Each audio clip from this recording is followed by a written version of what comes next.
Professor Joshua Landis, the director of the Center for the Middle East at the University of Oklahoma. Welcome to Al-Arabiya, sir. It's a pleasure. Pleasure being back with you, Talal. Thank you. Thank you so much. What do you think of the viability of the United Nations efforts through, of course, Mr. Guy Peterson, the new special envoy to Syria, for renewing the Syrian Constitution Committee and holding elections in Syria? I don't think that there's going to be much hope of this sort of a political solution, which is what the United States is looking for, the Europeans are looking for, the opposition is looking for. And we know that the United States just increased their sanctions on at the House. Well, at least the House passed the Caesar law, which would strengthen sanctions on Syria. And that's supposed to, the declared intent of that is to bring peace to Syria and help with this transition or this peaceful resolution to the war, which means getting rid of Assad in a sense. And I don't think that's going to be successful. The Syrians have said right along, the Syrian government, that it's not going to allow outsiders to rewrite the constitution. That's a Syrian matter. Well, he does seem very optimistic about the United Nations chances for finding a political solution for the crisis in Syria. I'd like to move here now to the possible return of Syria to the Arab League.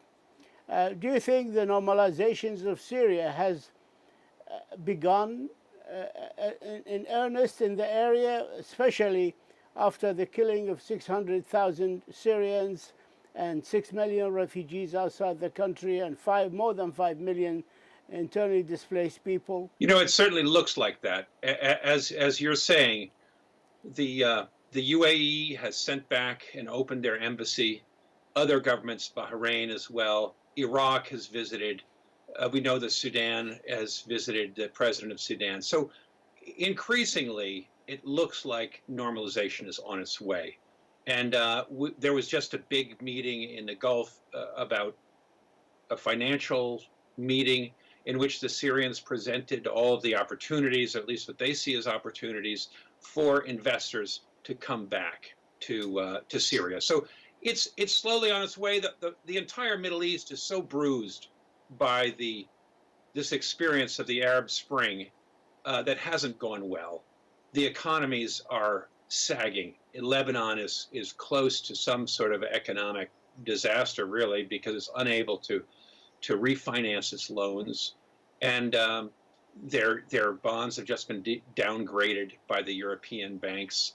And Jordan is in not a very good situation. We've seen that there have been terrible demonstrations in Jordan. So the entire region is really in a difficult situation. And I think that most leaders want stability, and they want to try to blow some wind back into the local economy. And that means opening up the roads across Syria, communication, trying to get tourists back to places like Jordan and Egypt and so forth, and Lebanon, which all depend on tourism so much. And Syria will depend on tourism in the future. So to breathe some air back into the local economies, to try to find employment for all the unemployed and get refugees home, as you said, it's so important. And the perhaps single largest draw will be a revived Syrian economy, even though the political situation hasn't changed, which will frighten many Syrians away from coming back. But the economy is also a very important factor. Can Syrians make a living? So would you expect the whole process to be crowned and completed maybe during the Arab Summit that is scheduled to be held in Tunisia in the month of March? Well, I think that'll be an important turning point. We saw in Lebanon a meeting in which not many heads of states came, but there was a call for Syria to be reintegrated into the Arab League. The agenda is there.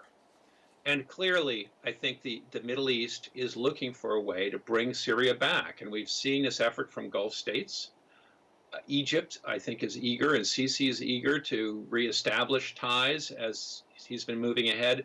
And even Turkey, although Erdogan says he was not going to normalize with Assad, I think all of that is negotiable as we see this border issue, which is so vexed, um, moving towards hopefully some kind of resolution as America withdraws.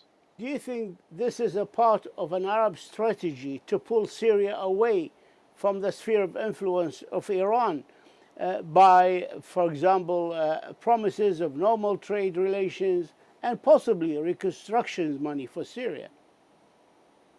I think it is, but it's not only about pulling it away from Iran, which of course is at the uppermost of many minds in the Gulf, but it's also about competing with Turkey and Qatar in this in the region. As we've seen, there's a new force, which is Erdogan, who wants to speak for Muslims, and that's a job that the Saudis have clearly looked to be the head of. So there is a growing competition between Turkey and Saudi Arabia, which is also driving this. Of course, there is the competition with Iran, and increasingly Iran and Turkey are becoming allied with Russia behind them. So yes, I believe this is clearly a competition for Syria and for influence in Syria, leverage in Syria. And Assad is going to try to exploit that as much as he can. I'd like to move to Syria reconstructions. Both Syrian and external estimates say around $400 billion is needed to rebuild the country. But the UN will still refusing to send a penny until Assad engages with the UN peace process. Will this kind of money ever materialize, or will much of Syria remain in ruins? Well, you're absolutely right. And we saw, not only are the estimates for almost $500 million, $500 billion to rebuild, $400 billion, excuse me, to rebuild Syria, but also the budget of Syria is minuscule. It's less than $9 billion for the coming year. And only $1 billion is $1 billion and change is scheduled to be spent on reconstruction, which is completely inadequate, as we can see by comparing those two numbers. But I don't think there is much hope for European or Western investment in Syria. The United States House has just passed the Caesar bill, and it will put sanctions on anybody who helps the Syrians reconstruct, who spends money there, who acts as a go-between. So this means that not only do industrialists who work there, and that could be Lebanese or Jordanians or Gulf companies that seek to participate in the rebuilding of Syria, they can be sanctioned by Washington, which could be very arbitrary depending on if they're allies or not allies. But Washington holds a big stick over this process because it can lock people out of the banking system, the international banking system. And so I don't see much hope that there will be a Western effort at reconstruction. It really means that Syria has to look to Russia, has to look to Iran, has to look to China and other Asian countries, and also the local entrepreneurs who aren't so worried about U.S. sanctions. How do you see the future of Iranian Syrian relations? I think they're going to be strong. We have seen since really the Iranian Revolution in '79 a building relationship between Hezbollah when it was created in the early '80s, Assad, the Iranian government. Now there's also the Iraqi government, which has consolidated this with Russia behind it. And this long arc, if you will, stretching from Lebanon to Iran, is a potential, offers potential for investment and economic advancement, building pipelines, roads, pilgrimage sites, and so forth across this entire area, which has never been, none of those states have been friendly in the past. Iraq and Syria have been at daggers drawn for decades. And this offers an opportunity to Iran to begin building, I think, stronger relations. And that's what it wants to do. Russia wants to help it, I think. And we see them in a strong position. So I don't see that relationship weakening significantly. The American withdrawal from the northern territories of Syria, since President Trump's decision on the 19th of December to withdraw U.S. forces from Syria, saying ISIS has been defeated. How do you rate the whole issue of the withdrawal? Well, that is Americans are fighting over that issue. But in America, it's really quite astounding that both Democrats and Republicans want America to stay in Syria and believe that America has a long role in northern Syria. So it's unpopular in both parties to withdraw. So what Trump is trying to do is facing great headwinds politically. And this is what the passage of the Caesar Act was to point out to a certain extent, is how unhappy the Democrats are with Trump's move. So we don't know the speed of that withdrawal, but he has made it clear he wants to withdraw. There is no plan for what will happen and take place after the withdrawal. We know that Trump said the Turks will move in and have a buffer zone in northern Syria of 15 to 20 miles. But the likely replacement for the United States as it withdraws is the Syrian government. The Kurds want that. The Russians want that. Iran wants that, of course. And the Syrian government is insisting on it. For the United States, of course, the United States does not want that, and it won't speak about it because it's a third rail here in American politics. Nobody can talk about rapprochement with Assad or allowing Assad to fulfill this American space. And in fact, as the Americans withdraw, and probably the Syrian army will move up, it's going to cause a lot of embarrassment for the Trump government and for the Republicans, because the Democrats will pound away at the president for what they're going to say is surrendering, stabbing the Kurds in the back. What do you know about the future of Manbij after the 23rd of January meeting in Moscow between the two presidents, the president of Turkey and the president of Russia? What do we know about the future of Manbij? Manbij is really the spark. It's the first place.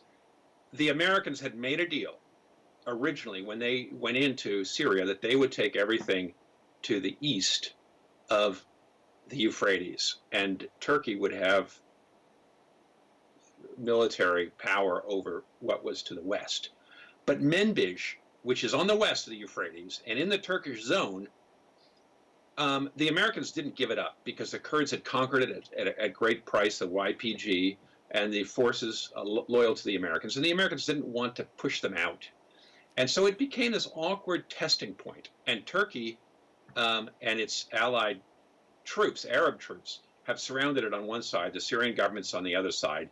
And so really, this is going to be the flashpoint as America withdraws to test who is going to come and take charge of Manbij. And so that's the sparking point. The Turks say they want it, but they're also, I think, holding a cudgel up. They'll negotiate and see what's going to happen and what kind of buffer zone, what kind of protection, what kind of guarantees. Will the Syrians offer them? Will the Russians offer them? So it's in play, and Manbij is the sparking point where all eyes are, because it's the first place that we'll see conflict, if there is conflict. Professor Joshua Landis, the director of the Center for the Middle East Studies at the University of Oklahoma, we thank you, sir, for this interview and for all the detailed information that you gave us, and wish you well as always. Thank you, sir. Well, it's always a pleasure talking with you and having such interesting questions and a good dialogue. Thank you. Thank you, sir.